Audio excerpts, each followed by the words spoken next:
rediscover your identity after infidelity. Modern Day Eve coaching program is for you.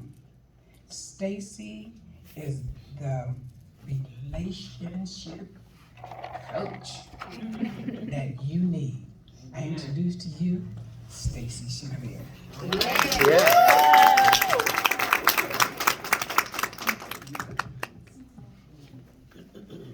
Well, thank you, ladies. So nice to see all of you. That was a nice introduction. Yes. I still cannot get used to, founder of Modern Day Eve. I can't get used to that title. I'm not a fan of titles, as some know. I think it's because I carried around a title that was not very good. Most of us like our success titles, because it makes us feel good about what we've done, what we've accomplished. But when you carry around a title of your failure, you just want to hide. Yeah. You just want to go in shame. Yes. And I want to be completely transparent with you guys. I want to be real. I'm up here to share with you my story. I hope that's okay. So I want to introduce to you me with the title that I've carried around for a very long time. And my name is Stacey, and I was the woman caught in adultery. And I had this title for a very long time. So it's really a shock to me to be here to be able to share with you guys my story. So let me get on to it. I'm going to first I want to thank my husband, because I want to tell you something. If this man would not have shown me what real love and forgiveness was like, I would not be here today. Amen. And my daughters are with me, and they covered me when everything was found out, and I'm honored to have those beautiful souls. God is real. Forgiveness is real, and that's what Jesus is about. He is about forgiveness. But I will get into that. Let me get on with my story. So my husband and I, we married when we were around 26, and it was good because my first marriage was very abusive. And I was married for 7 years before that. So once I married him, it was like a breath of fresh air. I was waking up happy every day. I would thank God. I was like, oh my God, I'm so happy. Life is so good. This just feels good. So we went to church. We gave our lives to Christ. We, joined small groups. We got involved in our church. I became very self-righteous. I will say that. I was that judgmental person. Oh, you're sinning? Okay, yeah, no, I can't talk to you. Are you drinking some wine at dinner? Okay, well, not at my house. So that's the life that we were leading, and we did that for a long time, probably around 10 years, and we had a couple of kids. I had a son from my previous marriage, so life was going along really well. And then one day, I woke up, and I wasn't happy anymore. And I thought, okay, why are you not happy? And I would look at my husband and I thought, you're a stranger to me. And I don't know you anymore. And we're fighting, and I'm lonely because you're not here. You're working all the time, and you have all these hobbies, and there's no time for me. And there's no time for the kids, and I don't know what to do with this. So, being the self-righteous Christian that I was, I took to prayer, of course, and I'm like, God, change him. Do something with him, because this is not what I signed up for. I don't know what he's doing. He doesn't want to talk to me. He wants to work all the time. I don't get this. He doesn't love me. So I prayed, and ladies, I didn't just pray this prayer one time. I probably prayed this for a couple of years, and I was getting tired. Waiting for him to change, of course. Never God, what's going on with me? Never me. So we would fight, and my son was a teenager, and I would protect him during those fights. I know we have some mama bears here. Anybody out here protect their child? Okay, my daughter's not so much, don't know why, but that little boy, well, he's taller than me now, but I was the mama, like, no, you're not correcting my son. And because it's a blended family, it caused a lot of problems. My husband didn't know what to do, so I kind of tied his hands a little bit. And he just kind of backed off, and my son would rebel, and it just turned into a complete nightmare, put a lot of strain on us, and I was growing very angry at this time. But I'm kind of passive aggressive. I'm working on that though. I would be like, okay, yeah, my husband would come and he'd say, hey, you okay? We okay? I'm fine. I'm fine. You know that fine, you know. And then he'd go away a little bit, and then he'd come back and he'd say, hey babe, you sure you okay? Oh yeah, I'm okay. We good, don't worry about it. And all the while, my self-talk is going crazy. I hate this man. What is wrong with you? I will get you for this. You are not gonna get away with this. Like, I can't stand you. Go somewhere. And you know, so all of this was just building up, and it was turning into resentment. And I didn't know it was making me vulnerable. Because when we have self-talk that's negative about our spouse, that creates, like, it makes our heart hard. It like builds up these walls, and we cannot feel love from them, and we cannot give love. So now we villainize them, and now they're the enemy instead of being our partner. And this is what I was doing, and I was doing this on a daily basis, and I had no idea this was setting me up for failure, for a huge life-changing event. So, you know, I'd say the stone that broke the camel's back, I think that's how it says. Anyway, we went to the beach, and this was our yearly trip, family trip, and my husband wouldn't come to the beach. He just wanted to stay in the condo, and I got mad because I'm like, I'm here, I have to drag all this stuff out by myself. Kids were little, it was just a nightmare, but I remember sitting there on the beach that day, and I was watching the other families, and they were playing in the sand, the husbands, the wives, and their kids. And tears just started rolling down my face, and I thought, okay, I didn't sign up for this. Where's my partner? Where's the person who's supposed to be here with me, enjoying life together? Because he's not. And that day, everything changed for me because my mindset changed. I was no longer fighting for my marriage. I was fighting to leave it because I was afraid to be alone.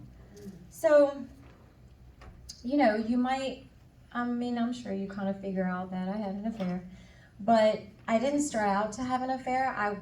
But the personality that I am, I go to the extreme with everything, so it wasn't enough for me to come home and drink a little bit of wine and try to numb the pain. That's not enough for me because I was afraid to be alone. So there was this guy, he was a medical provider of ours. I had been knowing him for a couple of years, and he started flirting with me probably about 6 months before our last beach trip. And I never paid attention to him because I was thinking, why would you want me? Like, this can't be real. So I blew him off, kept my guard down, didn't think it was real. Then when we came back from our trip, I had an appointment, and I walked in the door that day, and he said, you look nice today. And I thought, you see me? You actually see me? Like, really? Because my husband would make jokes, and he's like, are you wearing that? Like, no. And I run to the house and go change my clothes, you know? So I was like, wow. And before I could get it out, like, but I didn't even have time to think. It's like, oh, you look nice too. And that started it. We became friends. And this guy, I don't know if you guys have ever met someone like this, but this man was the type of person when you would meet him, he made you feel like you've known him your whole life. He was just that friendly personality. Like he's like, hey, tell me about your vacation, like eye to eye, you know, just stare, like really listening. And that grabbed my attention because I was lonely. I hadn't had that in so long.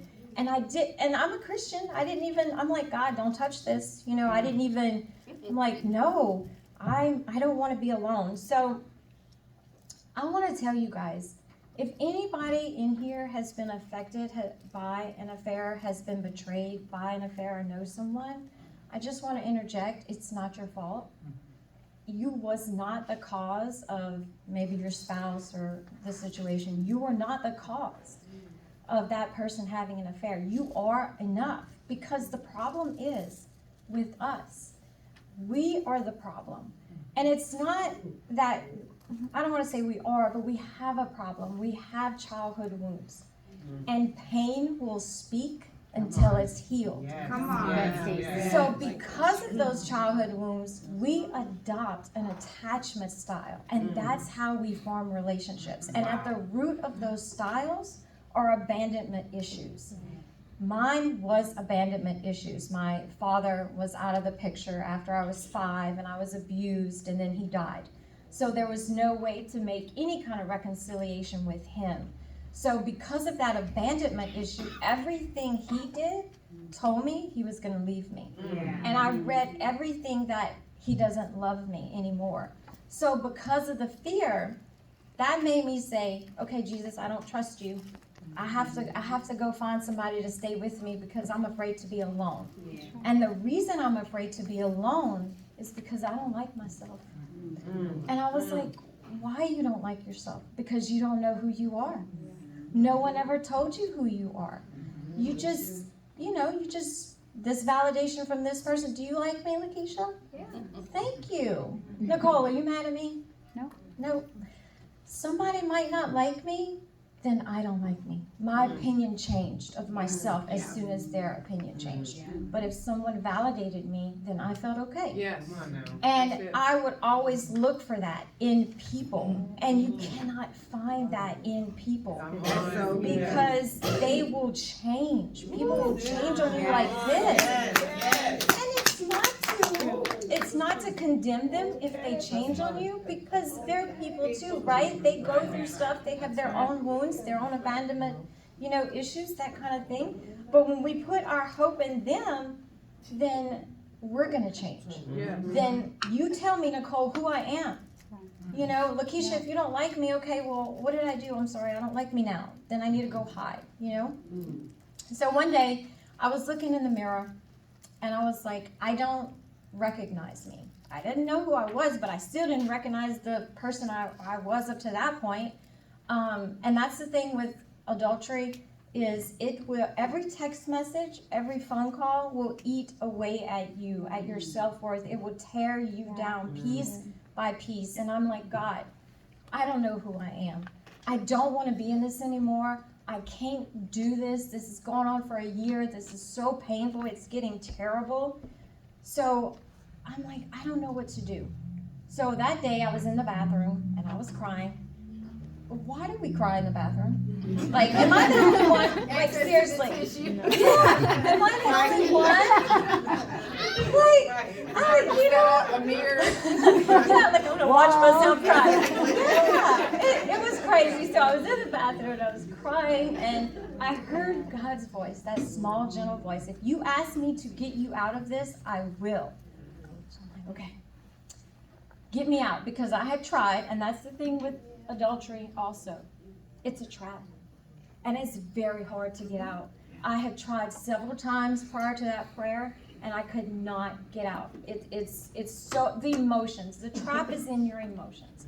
It's not necessarily in your actions, but your emotions cause your actions. So it was in my emotions. I could not leave this man. Like, we had became friends. We bonded over shared trauma. Things happened to us during that year, and I just could not walk away from that. I was afraid to go back home. I didn't know what I was going home to.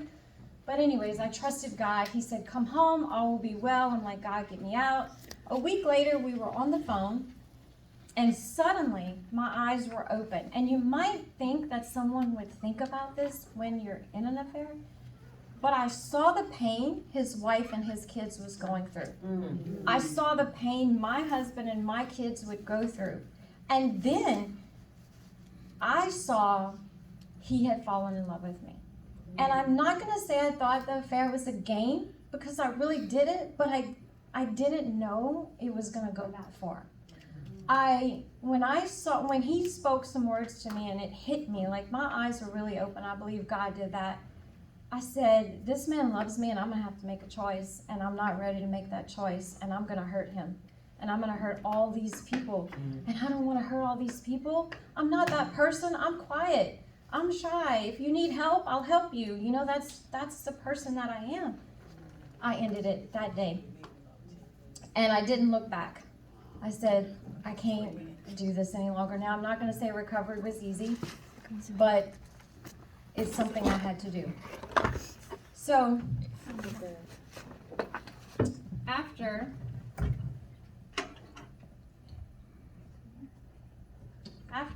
I ended the affair, I found myself at the foot of the cross. Ooh, come on now. So I came to the cross with my shame, my guilt, judgment, of course, because by that time my reputation was ruined. And I told God, I'm sorry. I didn't know who I was, and I didn't know who you were. He met me here, and I never met Jesus like that before. I want to say that was a life-changing event for me because I met the real Jesus. He's not who you think he is or who you've been taught. He is gentle. He is kind, and he is loving. There's no judgment in him because I'm going to tell you, he got down with me. And he said, I love you. And we're going to do this together. And you don't have to worry because I'm going to clean you up. And it's going to be okay. And I'm going to teach you some things. So, what happened after that was I thought to myself, thank you, God, for redeeming me. Thank you for saving me. Thank you for the cross. Because if he wouldn't have did that, I would have been dead. Amen. I would have been stoned. Today, what that would have looked like, my life would have been destroyed. My husband would have left me. My third baby, she's in the upstairs. She wouldn't be here. My affair partner, if I would have gotten with him, he would probably still be cheating on me or not even with me. So my life would have been destroyed. Because of what Jesus did, it was saved. Amen. And it was restored.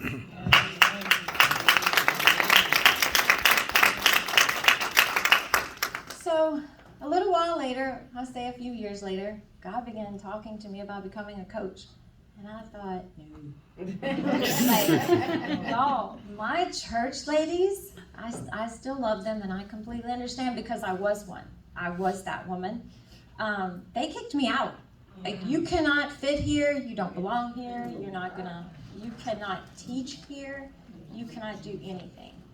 So I'm like, do you really want me to go public with this? I have been through a nightmare. I live in a small town in Louisiana, and when one person messes up, everybody knows about it. So my town is like looking at me like I'm getting stares because he was our local medical person. And I'm just like, okay, all right, let me get my bread, get out of here before they stone me. So I didn't want to do that. I didn't want to go public because I was afraid. And I'm like, can I just get over this? Jesus, I love you. You mean so much to me. I'm in love with you. I'm chasing you. I just want you, Jesus. That's it. I'm good. Why do I have to go public with this? He said, because your healing is their healing. Yeah. All right, well, we can do that. And I'm just thinking, oh God, I don't know if I could, I don't know if I could do that, but I'm willing to be obedient. So how do we do what God is asking us to do when it's really hard? Especially when it comes to exposing ourselves to a failure, something we're embarrassed about. Now, this was my sin. Your sin may be different. And, there's no levels. It's just, it might be something different that you're struggling with. Addiction is really hard to get over. And addiction is something that we run to when we don't know how to solve a problem. Yeah. It's when we have pain and we don't know what to do with it. So we try to numb the pain. So, we get embarrassed about doing those secret sins that we have. So what I want to do is, I want you to think about Mary. Mary, we find her at the tomb of where Jesus was buried, and she was crying. And the first question Jesus asked her was, "Woman, why are you crying? Who is it you're looking for?" She was at the tomb looking for someone who had died, someone who was no longer there. The memory of Jesus at the cross, the memory of what he had done for her, the memory of him forgiving her. Jesus was the only one that loved her, and he was now gone. She was so focused on the past, she could not see the new beginning standing in front of her. Come on. Wow.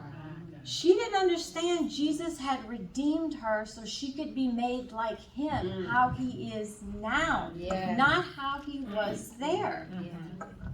So, I have a question for you. Who are you looking for? Are you still looking for the person who you were? Are you still looking for the version of you that sinned? Am I still looking for that version of me? You know, I said, hey, my name is Stacey. I'm the woman caught in adultery. Is that who I'm still looking for? So God posed a question to me after he started showing me about Mary at the tomb. He said, "You're redeemed." And I said, "Yes, Lord. But redeemed to what?" And I thought, well, what do you mean redeemed to what? Because I'm right there. You know, I'm still there. I'm 6 years out, and I'm still here at the cross. Forgive me, God, I sinned. You know, I messed everything up, and I made you look bad because I didn't represent you right. So, if you notice, Jesus calls Mary by the title woman when he says, "Woman, why are you crying?" Woman is a general category given to people. We're all women here. Then he said to her, "Mary." And at that moment, her eyes were opened, and she saw her new identity. First, he reminded her of what she was identifying with, woman at the cross, sin at the cross. But on Resurrection Day, he gave her a new name. That's right, he did. A name unique to her, and no longer would she be called the woman and caught in adultery. She would be called by a name unique and personal to her. Yes, Mary. that's what happened, Stacey. He wanted to draw attention to how she was a new creation and no longer needed to identify with the labels of her sin and addiction. Those labels were removed at the cross, but here at the tomb, she could identify with the resurrection. She was now the daughter of the risen King. Yes. She was redeemed to royalty. Yes. And that was her new identity. Yes. That's who she is now. Can we look at the word royalty for a second? It means a person of royal rank, a person of royal lineage, and my favorite part, jurisdiction granted to an individual. Come on. In Luke 10:19, it says, "I have given you authority to trample on snakes and scorpions and overcome all the power of the enemy, and nothing will harm you." This is my favorite because the power Eve lost, Jesus got it back. Come on. You don't have to give into your addiction. You don't have to give into those desires. Those desires, whatever those desires are, is not who you are. You are separate from that. You live in a flesh. We have to accept that part of us, but we don't have to walk in it. If we walk in the Spirit, we won't give in to the desires of the flesh. Come on. So we're no longer going to relate to, hey, I'm Stacey, woman caught in adultery. Or, hi, my name is Stacey and I'm an alcoholic. No, that's not who you are. That's right. That's something that had you in bondage. But you know what? Now you've been given jurisdiction. You have power. You have power over whatever that sin is that's trying to keep you in bondage. So use it. Use it. Stand up and be the royal daughter that God called you to be. So I will no longer identify with who I was at the cross. I'm going to identify with who I am at the resurrection. Because I'm free to rise above shame, and so are you. Instead of feeling guilty because I had an affair, now I can walk as an overcomer of something that tried to destroy me and my family. Now I'm a generational curse breaker. I can say that because my family has infidelity written all through it. It's a long line of every woman in my family, men too, have had an affair. Everyone. Like, I can give a list, but no more. I'm overcoming it, and because I overcome it, they will. So you think about your family. You think about your generational curse that runs through your family. And then you think about you being royalty, and you're going to use your authority to break that curse off of their lives. Yes, amen. So I want us to remember, if we focus here on the sin and say, forgive me, God, all the time, and keep reminding him of our past, we're never going to get to this identity, because shame will keep us weak. Yes. But knowing who we are will give us strength to get up and rise and fight those desires. You stay here, you're going to give in, because you're going to think that's who you are. Yeah. You're going to think, I'm a sinner, so I might as well sin. No, you're not a sinner. You're getting tempted, and Satan is trying to bring you down. But if you get here, you can say, no, I don't need a man's attention to make me feel valuable. I'm in his attention. God is my God, and he loves me. And he said I can do all things through Christ who strengthens me. So that means don't flirt with me today. Go on about your way. So, one last thing. How do we get to this place of royalty? We have to partner with God. But let me say this so I can get them off of here right quick. One more reason that we are redeemed to royalty is so we can help someone else who's stuck in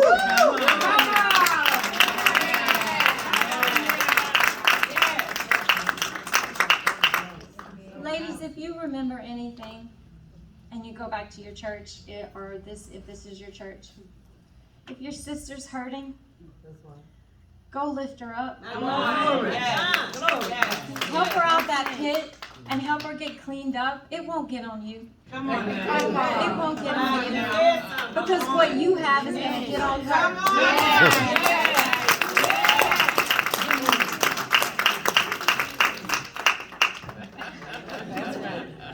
So how do we get to this place of walking out our royalty, right? Real quick.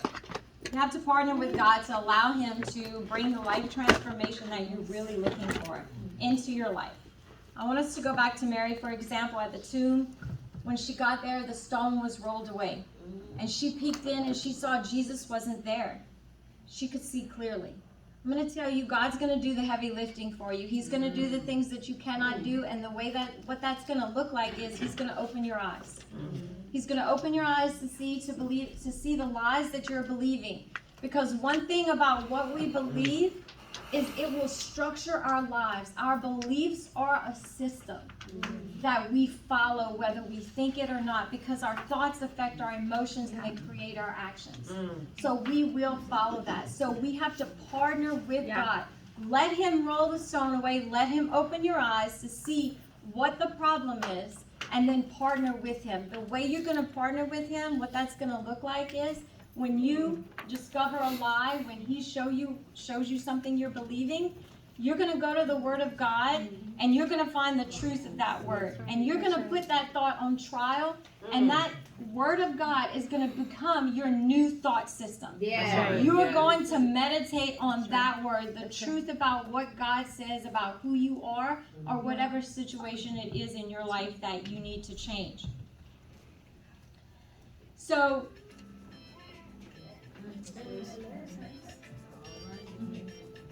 one more thing. Turn it on. We got a little tune. A little tune on that note. So I will end on this note. What I want you to think about today is, I want you to ask yourself, whose voice are you going to listen to? Are you going to listen to God's voice that tells you the truth about who you are? Or are you going to listen to the addictions, the desires, the people who try to shame you and keep you in the box of your mistake? Or are we going to choose to listen to God and rise up above the shame so we can reach our full potential? Like, shut the voice of the liars out, shut the voice of the haters and the enemies, even silence your own voice and only listen to His voice. Come on. And that will empower you to walk this thing out and walk away from addiction. Amen. Thank you.